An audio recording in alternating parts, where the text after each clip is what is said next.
స్వామి, ఎలా ఉన్నారు ఊళ్ళో అందరూ? అందరూ బాగున్నారమ్మా. కోతలు కొయ్యలేదేంటి? ఊళ్ళో కూల్ రేట్ల కోసం గొడవ నడుస్తూనే ఉందమ్మా. అడిగినంత ఇవ్వాల్సిందేనని కూలీలు, నచ్చినంత ఇస్తామని రైతులు. ఎవరు రేటు తేగట్లేదమ్మా. ఈ ఇష్యూలో అన్నలు ఇన్వాల్వ్ అయ్యారా? వాళ్ళు వెనక లేకుంటే ఈ కూలి చేసుకునే వాళ్ళకి ఎక్కడి నుంచి వచ్చినాయి అమ్మా ఎన్ని గుండ్లు? ఇచ్చింది పుచ్చుకుంటమే తప్ప ఏనాడన్నా ఇంత కావాలని అడిగారా వీళ్ళు? పోనీలే, ఇన్నాళ్ళకైనా వాళ్ళకేం కావాలో నోరు తెరిచి అడగగలుగుతున్నారు. సంతోషమేగా. తీసుకుని మీదటైనా జాగ్రత్తగా ఉంటుంది.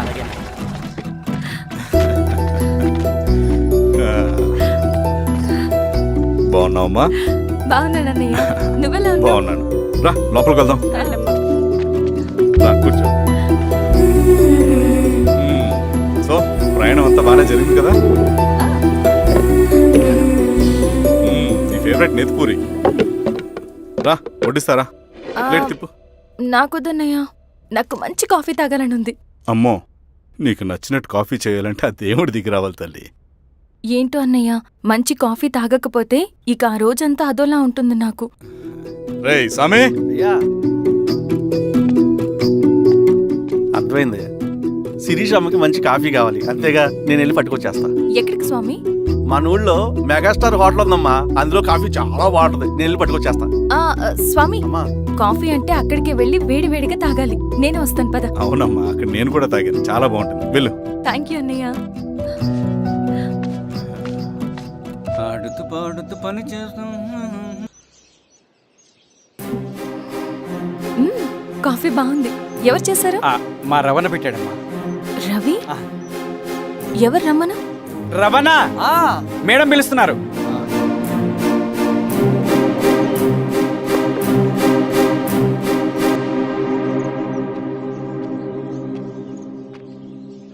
ఇతనే రవణ. శిరీష, మీరా? రవి, నువ్వేంటి ఇక్కడ? కాఫీ బాగుందా? చాలా. అది కాదు రవి, నువ్వు ఇక్కడ? ఈ హోటల్ మనోల్దే. మన ఫ్రెండ్స్ అందరు బాగున్నారా? చాలా బాగున్నారు. అవును, మీరేంటి ఇక్కడ? ఏమైంది అన్నా, అన్నా ఏమైందన్నా? అన్నా? లే అన్నా. స్వామి, త్వరగా కార్తీ. జాగ్రత్త. అన్నా త్వరగా పట్టి తీయనా. అన్నా త్వరగా పోనీ.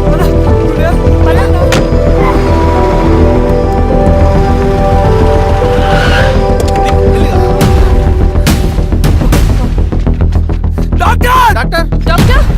డాక్టర్! ఏమైంది? డాక్టర్ త్వరగా చూడండి డాక్టర్. లోపలికి తీసుకురండి.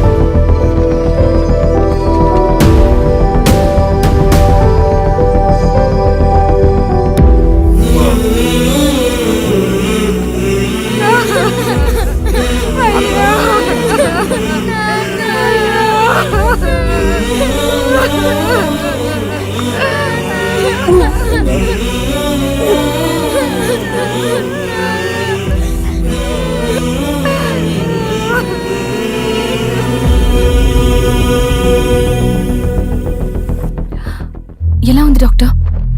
డాక్టర్ చనిపోయాడమ్మా.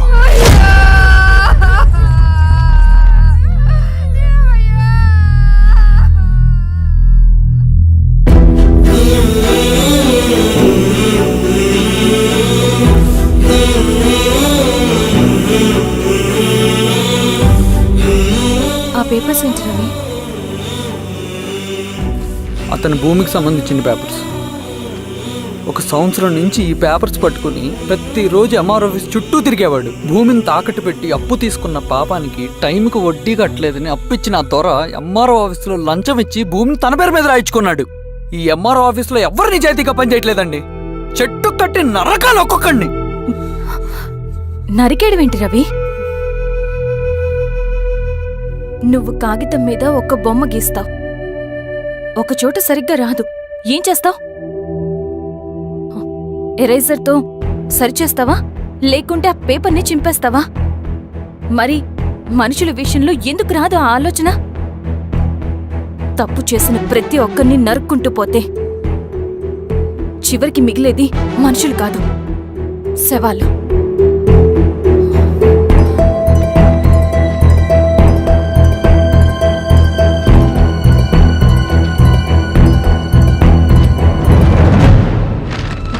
పద రవి రా.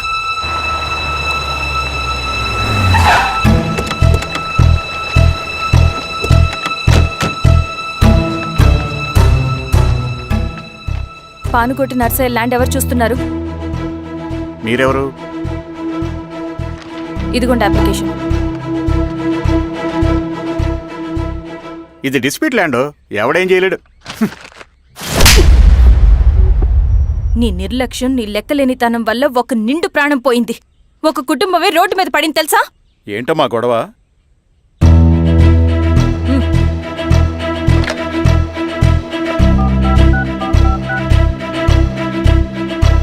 Hello sir.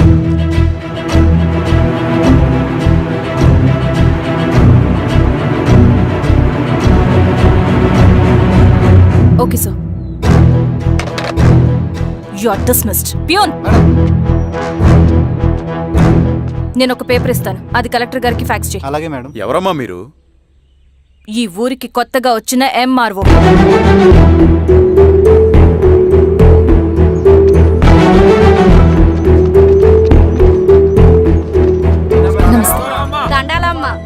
మీ పరిస్థితులు నాకు తెలుసు.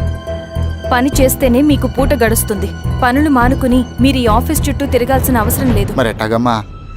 నేనే మీ ఊరొస్తాను. ఆ రోజు అరగంట వీలు చూసుకుంటే చాలు, మీ పని పూర్తయిపోతుంది. దండాలమ్మా.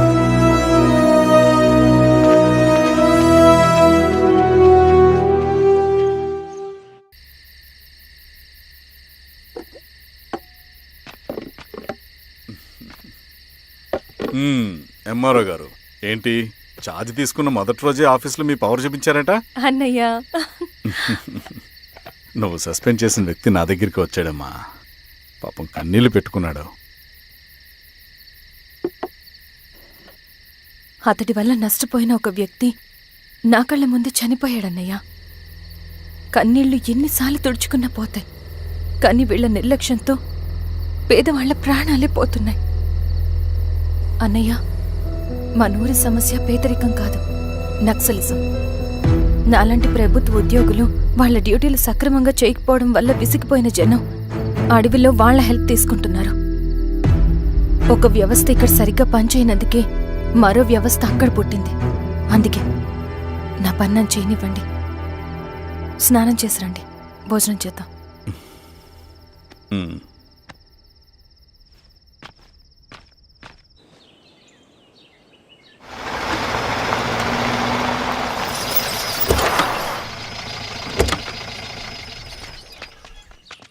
నమస్కారం అమ్మా. నమస్తే. ఇలా రండి. మీ ఊరు నుంచి కొందరు ఎంఆర్ఓ ఆఫీస్లో అప్లికేషన్స్ ఇచ్చారు.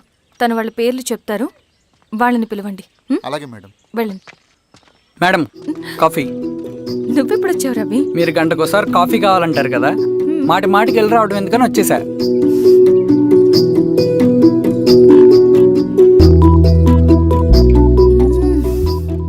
రవి, ఈ కాఫీ కోసమైనా నేను పెళ్లి చేసుకోవచ్చు. అదేంటి అలా అనేసారు? That's a compliment. భలే వారండి బాబు. నమస్కారం. రండి రండి. ఎంఆర్ఓ శిరీషారెడ్డి గారు. శిరీష రెడ్డా? శిరీష అనే పిలవచ్చుగా. అమ్మమ్మ, పులికి పంచాలాగా సింహానికి చూలాగా అది మన ఐడెంటిటీ, అదంతా ఉండాలి. సరే బాబాయ్, నేను ఫ్రెష్ అయ్యేస్తాను, మీరు కానివ్వండి. అయినా ఈ కాలం చదువుకున్న ఆడపిల్లలతో మాట్లాడటం చాలా కష్టం. చుట్టుపక్కల శిరీషకున్న ఇమేజ్ మనకి చాలా మంచి అయింది ఈశ్వరా. నేను అడగకముందే పార్టీ హైకమాండ్ సర్వే చేయించి నీకే ఫేవర్గా ఉండడం వల్ల టికెట్ ఇచ్చింది.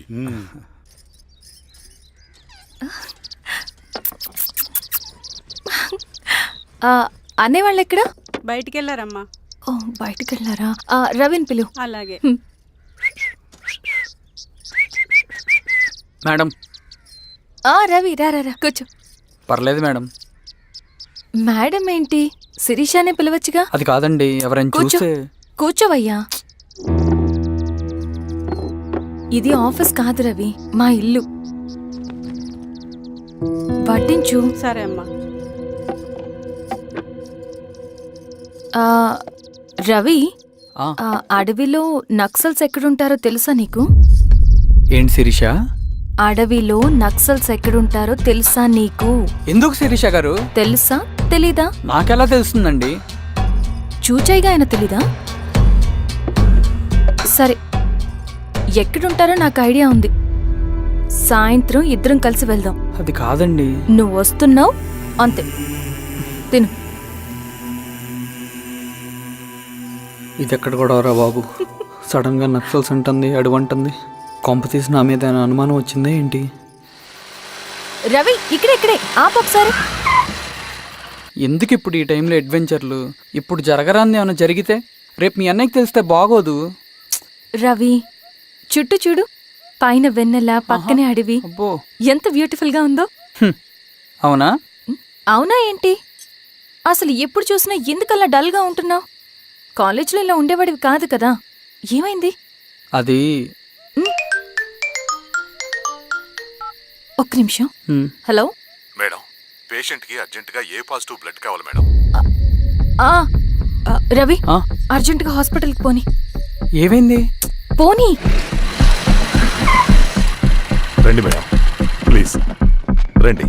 పోలీసులకి నక్సల్స్కి కాల్పులు జరిగాయి. ఆ కాల్పుల్లో గూడెం కుర్రాడు ప్రాణాపాయ స్థితిలో ఉన్నాడు. తన బ్లడ్ మీ బ్లడ్ సేమ్. ఆ బ్లడ్ గ్రూప్ మా హాస్పిటల్లో లేదు. అందుకే మీకు కాల్ చేశాను. ఓ అవునా? అవును మేడం. పదండి డాక్టర్. Thank you madam.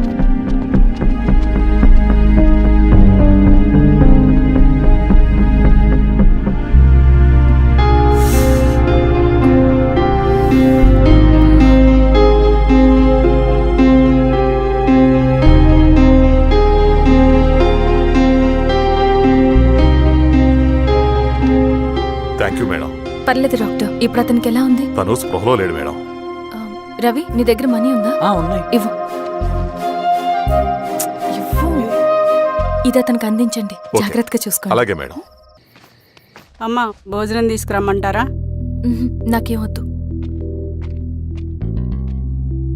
భోంచేయకపోతే ఆరోగ్యం పాడవుతుంది శిరీష. నువ్వు వెళ్ళి తీసురా అమ్మా. సరే. రవి, నాకు ఒక మంచి కాఫీ చేసిస్తావా?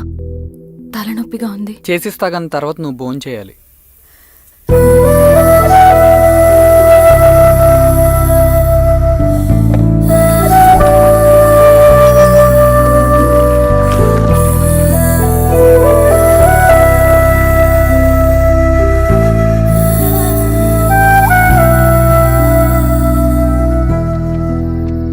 మీరేంటిలా?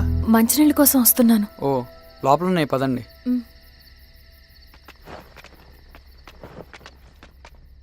ఇదిగోండి మంచినీళ్ళు.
సార్ ఏమైంది సార్? సార్ ఏమైంది sir? Sir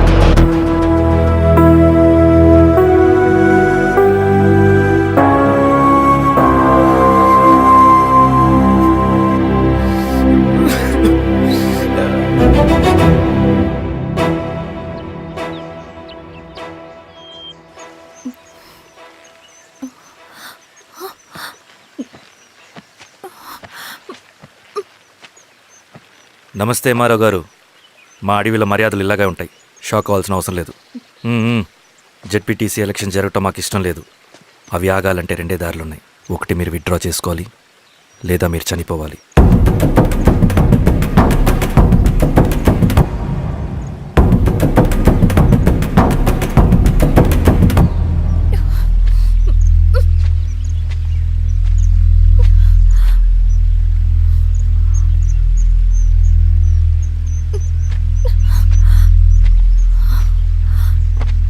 central committee meeting ఉందని కబురు వచ్చింది.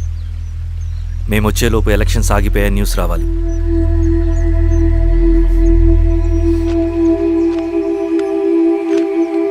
ఇదిగో రవి. లాల్ సలాం కామ్రేడ్.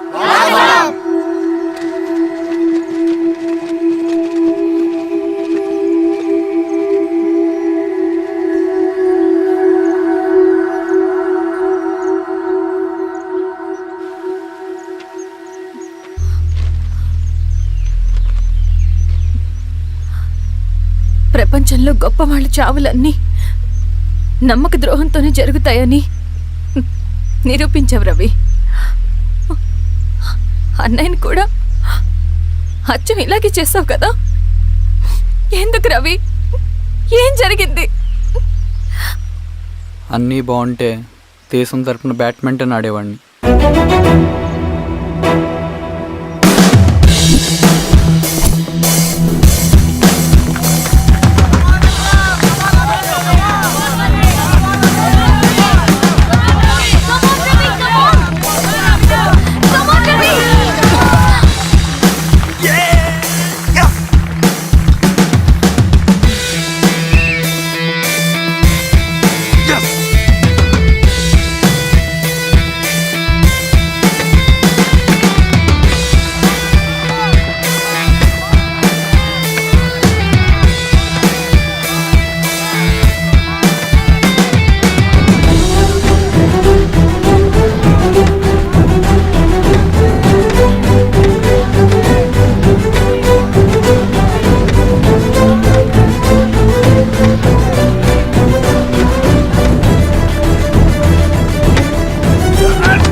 అరే అభి, లేవరా, లే.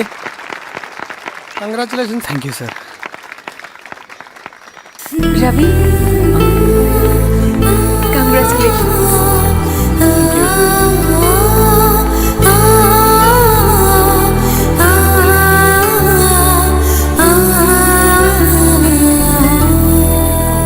సార్, గంగినేని వెంకటేశ్వరరావు గారి ఎర్రజెండా పుస్తకం ఎక్కడుంది? రవి దగ్గర ఉందమ్మా.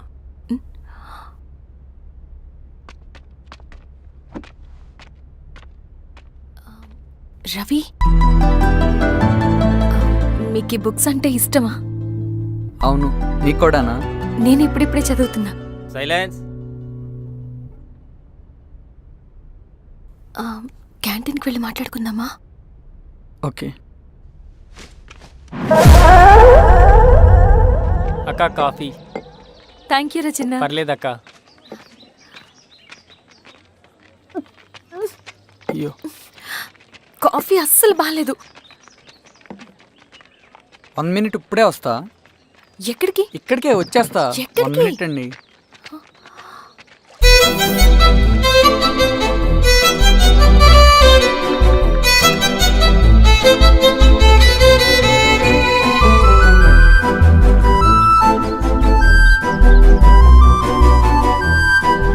ఒకసారి ఈ కాఫీ టేస్ట్ చేయండి.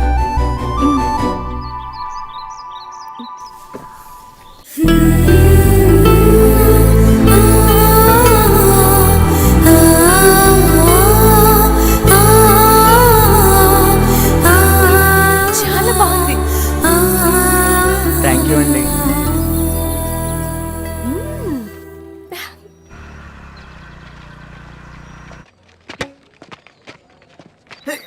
Wow sir. ఇట్రా Ravi. Congratulations Ravi. Sir, state badminton training కి సెలెక్ట్ అయ్యావు నువ్వు. Sir thank you sir. Career నువ్వేమో ఇక్కడ కూర్చొని ఆడుకుంటున్నావు, వాడేమో స్టేట్ లెవెల్ ట్రైనింగ్ సెలెక్ట్ అయ్యాడ్రా.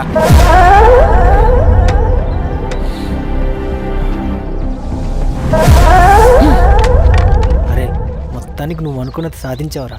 రే, ఎప్పుడు మనం ఎంచుకున్న మార్గమే మన జీవితాన్ని మారుస్తుందిరా. Hi Ravi. All the best Ravi. నీకోసమే తీసుకో. Thank you. బాయ్.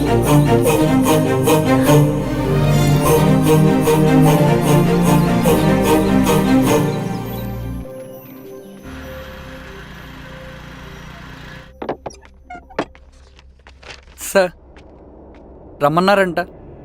ఎందుకు అలా చేసావు రవి నువ్వు? ఏవేంటి సార్, నేనేం చేశాను? ఇదేమిటో చూడు.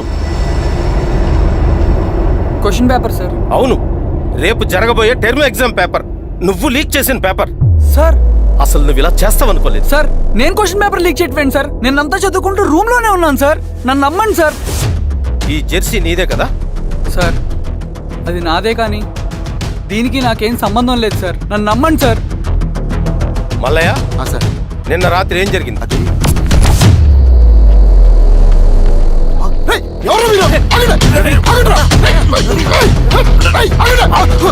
సార్ అతను అబద్ధం చెప్తున్నాడు సార్. నాకేం తెలియదు సార్. నేను దొంగతనం చేయలేదు సార్. నన్ను నమ్మండి. ఐఎమ్ వెరీ సారీ రవి, నేనేం చేయలేను. తప్పు నువ్వే చేసావని అన్ని నీ వైపే ఉన్నాయి. నిన్ను రెస్టికేట్ చేయడం తప్ప నాకు వేరే ఆప్షన్ లేదు. సార్ అంత పని చేయమాకండి సార్. నా లైఫ్ పోతుంది సార్. ఇండియా తరపున బ్యాడ్మింటన్ ఆడాలన్నది నా డ్రీమ్ సార్. నన్ను నమ్మండి సార్. సార్ సార్ సార్ నాకేం తెలియదు సార్. నన్ను నమ్మండి సార్. సార్ నాకేం తెలియదు సార్. నిజంగా నాకేం తెలియదు సార్. సార్ నన్ను నమ్మండి సార్. సార్ నేనేం తప్పు ఏదైనా ఉంటే చేయలేదు సార్. స్టేషన్లో చెప్పుకో. నాకేం సంబంధం లేదు సార్. నన్ను వదిలేయండి సార్. సార్ నన్ను వదిలేయండి సార్.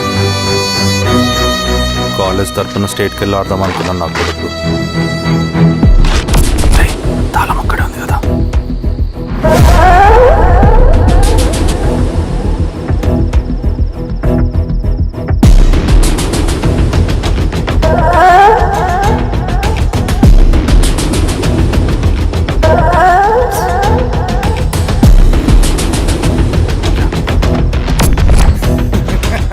రేపు జైల్లో ఆడుకుంటారా బ్యాడ్మింటన్. సార్ నన్ను ఎందుకు తీసుకొచ్చారు సార్? నాకేం తెలియదు సార్. సార్, ఈడే సార్ పేపర్ లీక్ చేసింది. సార్, నేను ఈడేనా? చేయలేదు సార్. అవును సార్. నిజంగా పక్కన నేను కూర్చోబెట్టండి. చేయలేదు సార్. సార్ సార్ నిజం సార్. సార్ రేయ్, నీ తరపున ఎవరు లేరా? వచ్చి ఫోన్ చేసుకో. త్వరగా.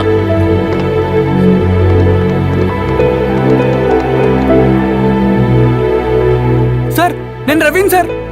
రవి చెప్పు. సార్ నేను పోలీస్ స్టేషన్ లో ఉన్నాను సార్. మీరు నాన్న అర్జెంట్ గా రండి sir, please sir. Police station ఏమైంది రవి? ముందు మీరు రండి సార్ ప్లీజ్. నేను చెప్తాను సార్. సరే సరే వస్తున్నా. వెళ్ళి కూర్చో. సార్ అయ్యా దండలయ్యా. రే రవి నాన్న, ఏమైందిరా? నాకేం తెలియదు ఏయ్, నాన్న. నువ్వు ఆగు. నీ కొడుకు క్వశ్చన్ పేపర్స్ దొంగతనం చేసి దొరికిపోయాడు. ఎఫ్ఐఆర్ రాసి కేసు పెడితే జైలు శిక్ష పడుతుంది. అలా కాకుండా కేసు క్లోజ్ చేయాలంటే 2 లక్షలు కావాలి. వెళ్ళి తీసుకుంట్రా. అర్థమైందా? లేదోన్నయ్యా. ఏయ్, నా సంగతి నీకు తెలుసు కదా. లోపలేస్తే 10 సంవత్సరాలు బయటికి రాడు. వెళ్ళి డబ్బులు కొట్టరా.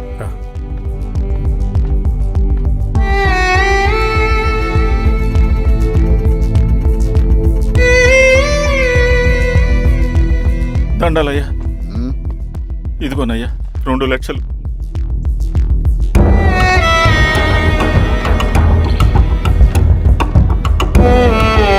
రేయ్, ఆయన పంపించండి రా.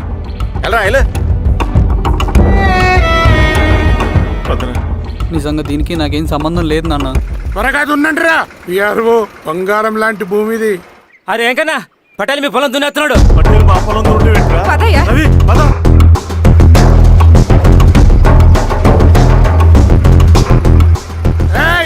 కానీ ఏంట్రా? అయ్యా పటేల్ అయ్యా. మా పొలంలో మీరు దున్నుతున్నారండి. నా పొలంలో నేను దున్నకుంటే వాడు దున్నుతాడా? అన్యాయం అయ్యా. ఏంద్రా అన్యాయము? పొలం అమ్మినావు కదా, అనుకున్న పొలంలో దున్నుతుంటే అన్యాయం అంటారేంట్రా? విఆర్ఓ ఆ పేపర్ని చూడరా,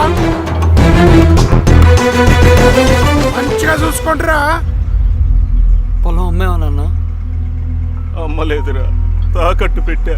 ఏయ్, తాకట్టు కాదురా, నువ్వమ్మావు, నేను కొన్నాను. నేను అమ్మలేదయ్యా. వీడు నా దగ్గర 2 లక్షలు తీసుకొని ఈ పొలం అమ్మాడు. 2 లక్షలా? ఎందుకో? మీ వాడు చేసిన నిర్వాకం వల్ల చదువుకోరాని కాలేజీకి పంపితే ఆడుతూ పాడుతూ ఎగ్జామ్ ఫెయిల్ అవుతాడని తెలిసి ఆ పేపర్ లీక్ చేశాడు వీడు. ఏంటయ్యా ఇది? పోలీస్ కేసు అవుతుందని తెలిసి వీడు నా దగ్గరకు వచ్చి 2 లక్షలు తీసుకుపోయి వాడిని బయటికి వినిపించిండు. ఏం రా, అంతేనా కదా?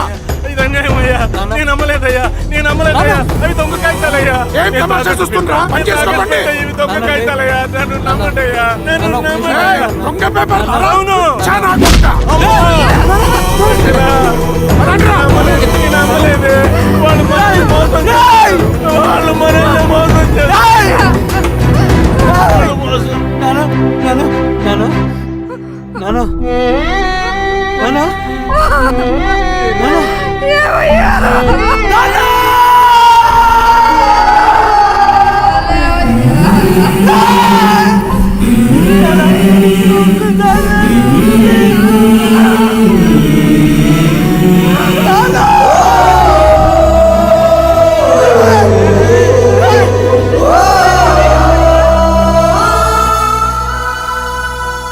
నాన్న చనిపోయిన తర్వాత మా భూమి కోసం వెళ్ళి పై అధికారులను కలిశాను, కానీ వాళ్ళు కూడా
ఈ వార్త అన్ని పేపర్లో రావాలి. ఈ లెటర్ బాధితుడికి అందించండి. లాల్ సలాం. లాల్ సలాం.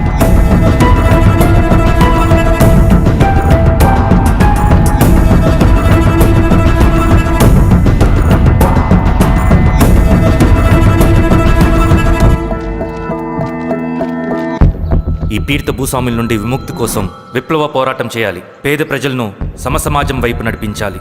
దళం నిన్ను ఆహ్వానిస్తుంది. రా, జనం కోసం పోరాటం చేద్దాం. లాల్ సలాం.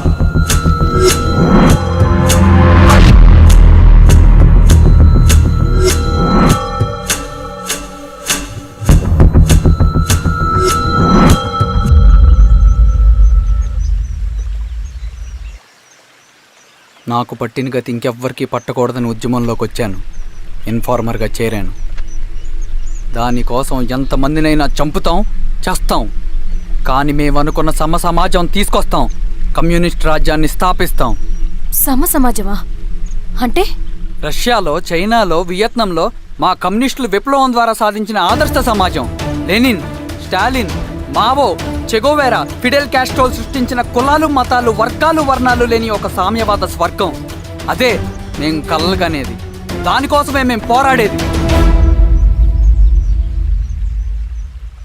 నాకు తెలిసి నాజీ పార్టీలో గోబెల్స్ తర్వాత అంత ప్రొపగాండా మీ కమ్యూనిస్టులు తప్ప ఈ ప్రపంచంలో ఎవ్వరూ చేసుండరు. ఉక్కు మనిషి స్టాలిన్, మానవీయుడు మావో, ఎర్ర జెండా వెలుగు ఇలాంటి కమ్యూనిస్టు పుస్తకాలు చదివితే ప్రపంచవ్యాప్తంగా కమ్యూనిస్టులు సాగించిన మారణ హోమాల గురించి నీకు తెలీదు రవి. స్టాలిన్ మొత్తం ఎంతమందిని చంపాడో తెలుసా? 2 కోట్ల మందిని. మనుషుల్ని చంపడంలో హిట్లర్నే మించిపోయాడు. చాలా మందిని సైబీరియన్ లేబర్ క్యాంపులకు పంపి దారుణంగా హింసించి మరీ చంపేశాడు. 2వ ప్రపంచ యుద్ధంలో బెర్లిన్ని ఆక్రమించిన రష్యన్ సైనికులు 8 ఏళ్ల నుండి 80 ఏళ్ల వయసులో కంటికి కనపడిన ఏ స్త్రీని వదలకుండా సామూహిక మానభంగం చేశారు. అది కూడా మీ కమ్యూనిస్ట్ దేవుడు స్టాలిన్ హయాంలోనే జరిగింది. ఇక మీ మావోయిస్టుల భగవంతుడు China chairman Mao Zedong great leap forwarded cultural రెవల్యూషన్ల పేరుతో 14 నుంచి 20 మిలియన్ల ప్రాణాలని పొట్టన పెట్టుకున్న మహానుభావుడు. ఇది మీ కమ్యూనిస్ట్ దేవుళ్ళు రాసిన రక్త చరిత్ర. ఆ దేశాలలో పేపర్లు ఉండవు, టీవీలు ఉండవు, స్వతంత్రమే ఉండదు. 1962లో చైనా మన దేశం మీదకి దాడి చేసి భూభాగాన్ని ఆక్రమించినప్పుడు ఒక్కరు కూడా నోరు మెదపలేదు.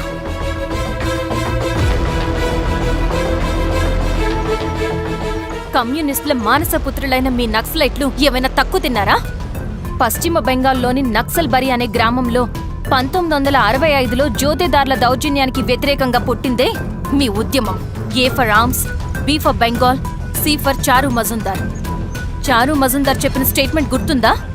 వర్గశత్రువుని ఖతం చేసి వాడి నెత్తుట్లో చేతులు ముంచని వాడు విప్లవకారుడు ఎలా అవుతాడు? అక్కడి నుంచి మొదలైంది మీ నక్సల్స్ హింసాకాండ. 1965 నుంచి ఇప్పటిదాకా 1,00,000 మందిని ఉద్యమం పేరుతో చంపేశారు. కేఎస్ వ్యాస్, పరదేశీ నాయుడు, ఉమేష్ చంద్ర, శ్రీపాదరావు, దుగ్గిరాల వెంకట్రావు, హైగ్రీవాచారి, బుడ్డా వెంగల్ రెడ్డి, ఇలా చెప్పుకుంటూ పోతే ఎంతో మంది మీ చేతుల్లో చంపబడ్డారు. ఇంతమందిని చంపి ఏం సాధించారు మీరు? కంపెనీలు తెచ్చారా? ఉద్యోగాలు ఇప్పించారా? ఇళ్లు కట్టారా? హాస్పిటల్స్ పెట్టారా? ఏం చేశారు మీరు? You did nothing. కడితే డెవలప్మెంట్, కూల్చితే విధ్వంసం. విధ్వంసం చేశారు కానీ డెవలప్మెంట్ ఏం చేశారు మీరు? అంటే ఇన్నేళ్ల ఉద్యమంలో మేం మంచి చేయలేదా? లేకే, ఖచ్చితంగా చేశారు. తెలంగాణ సాయుధ పోరాటం, శ్రీకాకుళం సాయుధ పోరాటం వాళ్ళ చలవే. భూస్వాములు తగ్గి కూలీ రేట్లు పెరిగాయి అంటే అది మీ చలవే. నంబూద్రిపాద్, జ్యోతి బసు, సోమనాథ్ చటర్జీ, పుచ్చలపల్లి సుందరయ్య, తరిమెల నాగిరెడ్డి, చంద్ర రాజేశ్వరరావు, నల్లా నరసింహులు ఒక్కొక్కరు ఒక్కో లెజెండ్. కానీ వీళ్ళు ప్రజానాయకులు. తుపాకీ పట్టి అడవిల్లోకి వెళ్లలేదు. ఎలక్షన్స్ లో గెలిచి ప్రజా సమస్యల్ని పరిష్కరించారు. కానీ మీరేంటి ఎలక్షన్స్ వద్దు అంటున్నారు? ఒక తుపాకీతో మనిషి ప్రాణాలు తీసే బదులు ఒక పెన్నుతో 10 మంది ప్రాణాలు కాపాడొచ్చు. మీలాంటి వాళ్ళు ఉండాల్సింది ఎర్ర జెండా నీడలో కాదు, దేశ జెండా నీడలో. చంపుకుంటూ పోతే ఒకరోజు మనకిష్టమైన వాళ్ళని కూడా చంపుకోవాల్సి వస్తుంది రవి. నా మాట విను. ఇవన్నీ వదులుకుని నాతో రా. ఈ అడవి బయట నీకు గొప్ప ఫ్యూచర్ ఉంది. రా. సంతకం పెట్టండి శిరీష. నేనెందుకు చెప్తున్నానో అర్థం చేసుకోండి. రవి, సంతకం పెట్టండి.